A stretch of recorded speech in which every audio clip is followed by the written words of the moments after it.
চাওক আমাৰ ভুৱন গামো এগৰাকী শিক্ষিত ব্যক্তি। এতিয়া মাৰ্কশ্বিটখনত হয়তো কাৰোবাৰ মাৰ্ক বেছি থাকিব পাৰে, কাৰোবাৰ কম থাকিব পাৰে। শিক্ষা মানে কেৱল মাৰ্কশ্বিটেই নুবুজায় বুলি মই ভাবোঁ। ভুৱন গামো শিক্ষিত। ভুৱন গামৰ আৰু বেলেগ শিক্ষা হ'ল তেওঁৰ মাটিৰ সৈতে মিলি থাকে। তেওঁ কোনো চাহাবী প্ৰতিনিধি নহয়। তেখেতক যিকোনো মানুহে যিকোনো মুহূৰ্তত গৈ লগ পাব পাৰে। তেখেতক আপুনি কেতিয়াবা চাঙতো পাব, কেতিয়াবা আপুনি নামঘৰৰ কোনোবা এটা আধ্যাত্মিক পৰিৱেশতো পাব, কোনোবা কলেজীয়া ছাত্ৰ ছাত্ৰীৰ লগতো পাব, কোনোবা বিপদগ্ৰস্ত মানুহৰ লগতে এই মোৰ নিমাতী বা অফলাঘাটতো পাব। গতিকে শিক্ষা মানে কেৱল মাৰ্কশ্বিট নহয়, শিক্ষা মানে সামাজিক শিক্ষা। আজি তেখেতে ইমান সপ্ৰতিভভাৱে কম কথা কয়, তেওঁ কাম বেছি কৰে। আজি প্ৰত্যেকখন সত্ৰৰ পৰা আমাৰ দৈপললৈকে আধ্যাত্মিক ক্ষেত্ৰখনত কথা কৈছোঁ, প্ৰতিটো নামঘৰৰ পৰা প্ৰতিটো সাংস্কৃতিক অনুষ্ঠান, আমাৰ ৰাস উৎসৱৰ পৰা ৰাস মহোৎসৱৰ পৰা খেললৈকে প্ৰত্যেকটো ক্ষেত্ৰত তেখেতে যিখিনি অৰিহণা যোগাইছে, তাত মাৰ্কশ্বিটত কোনে ইংৰাজীত 100ৰ ভিতৰত 90 পালে বা ভুৱন গামে মাত্ৰ 65হে পালে, তেনেকুৱা ধৰণৰ তুলনাটো ৰাইজে নকৰে। জনপ্ৰতিনিধিৰ যদি কেৱল শিক্ষাটোৱে প্ৰধান কথা হ'লহেঁতেন, তেতিয়াহ'লে যি প্ৰত্যেক ইউনিভাৰ্চিটিত প্ৰথম শ্ৰেণীৰ প্ৰথম স্থান পায় তেখেতসকলেই সমগ্ৰ ৰাজনৈতিক ক্ষেত্ৰখনত এই মানুহকেইগৰাকী থাকিলেহেঁতেন।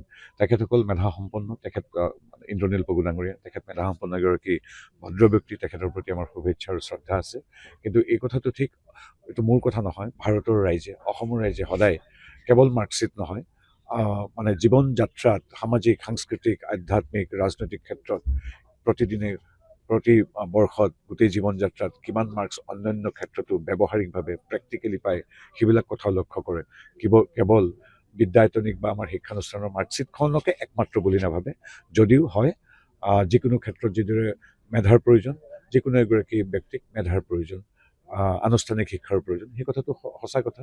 কিন্তু মোৰ দৃষ্টিত ভুৱন গাম এগৰাকী অতি শিক্ষিত ব্যক্তি, যি বিদ্যালয় মহাবিদ্যালয়ৰ শিক্ষাৰ সমান্তৰালভাৱে এই মুকলি পথাৰ, এই আমাৰ চাংঘৰ, এই আমাৰ নামঘৰ, এই ঘাটত, এই প্ৰতিটো জীৱনৰ এই বিদ্যালয়ত, সমাজৰ বিদ্যালয়তো তেওঁ সমান্তৰালভাৱে উচ্চ শিক্ষিত। চাওক, ইন্দ্ৰনীল পেগুৰ কথা মই নকওঁ। ইন্দ্ৰনীল পেগুৰ কথা কৈ মই ব্যস্ত হোৱাতকৈ মই পাতিম ইয়াৰ দলং দুখনৰ কথা। মই পাতিম ইয়াত 38,000 মানুহে এতিয়া অৰুণোদয় আঁচনি পাইছে। ইয়াৰ প্ৰত্যেকগৰাকী আইমাতৃয়ে মহিলা উদ্যমিতাৰ আঁচনিত মই সিদিনাখন আহিছিলোঁ, কিদৰে ৰাজ্য হিমন্ত বিশ্ব শৰ্মাদেৱক আশীৰ্বাদ দিছে, তেওঁলোকৰ সংখ্যা বাঢ়িব। মাজুলীৰ আমাৰ আই মাতৃসকলেও অহাবাৰ যিসকল বাট পৰি গৈছে অৰুণোদয় পাব, কাৰণ আমি সংকল্প লৈছোঁ যে 15 লাখ মানুহক আমি আৰু বেছিকৈ দিম। এইবাৰ আমি চৰকাৰী চাকৰি দিবলৈ সক্ষম হ'লোঁ 1,65,000, অহাবাৰ 2 লাখ দিম। তাতো অৱধাৰিতভাৱে মাজুলীৰ হাজাৰ হাজাৰ ল'ৰা ছোৱালী থাকিব। যোৱাবাৰ আমি মাত্ৰ 1 লাখ যুৱ শক্তিক আমি 2 লাখৰ পৰা 5 লাখ টকাৰ CM ট্ৰিপুলে দিছিলোঁ।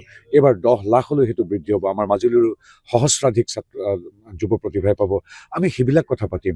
এতিয়া ইন্দ্ৰনীল পেগু ডাঙৰীয়াই অংক আৰু ইংৰাজীত ভুৱন গামতকৈ বেছি মাৰ্কছ পাইছে, সেই কথাটো পাতি, বা আমি ইন্দ্ৰনীল কিমান সুন্দৰভাৱে খোজ কাঢ়ে, কেনেকৈ কাৰ লগত কথা পাতে, সেই কথা পতাতকৈ আমি মাজুলীৰ বিকাশ, ভুৱন গামৰ যি অহৰ্নিশে কৰা চেষ্টা, আমি হিমন্ত বিশ্ব শৰ্মাৰ প্ৰতিনিধিয়ে যে আমাক মাজুলীৰ উন্নয়নৰ কাৰণে লাগে, সেই কথা পাতিম।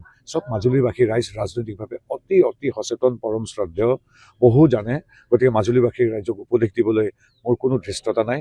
মাজুলীবাসী ৰাইজে সদায় এটা কথা কয়, কেন্দ্ৰত মোদী ডাঙৰীয়া আছে, ৰাজ্যত হিমন্ত বিশ্ব শৰ্মা ডাঙৰীয়া আহি আছে, আৰু মাজুলীত মোদী ডাঙৰীয়া আৰু হিমন্ত বিশ্ব শৰ্মাৰ প্ৰতিনিধি ভুৱন গামক লাগে। এতিয়া আৰু খুব সুন্দৰ ডেকা ল'ৰা ইন্দ্ৰনীল পেগুৰ প্ৰতি শুভেচ্ছা আছে, তেওঁহে কি কৰিব? তেওঁতো ইয়াত ইতিহাসৰ পৰা দিব নোৱাৰে। ইতিহাসৰ পৰাই শিলেবেলি পেলাব নোৱাৰা বিৰোধী দলৰ মানুহজনতকৈ আমাক কাক লাগে মাজুলীত? হিমন্ত বিশ্ব শৰ্মাৰ প্ৰতিনিধি লাগে।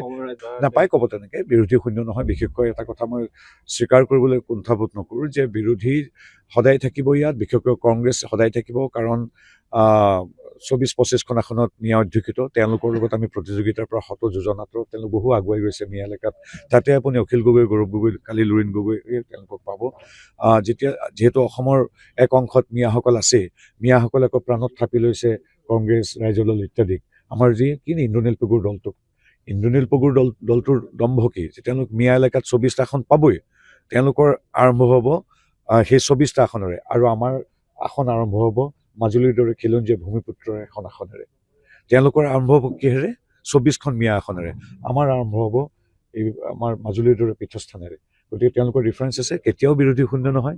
মিয়া যেতিয়ালৈকে থাকিব, কংগ্ৰেছ, ইন্দ্ৰনীল পেগু, গৌৰৱ গগৈ, অখিল গগৈ সদায় উজ্জ্বল হৈ থাকিব।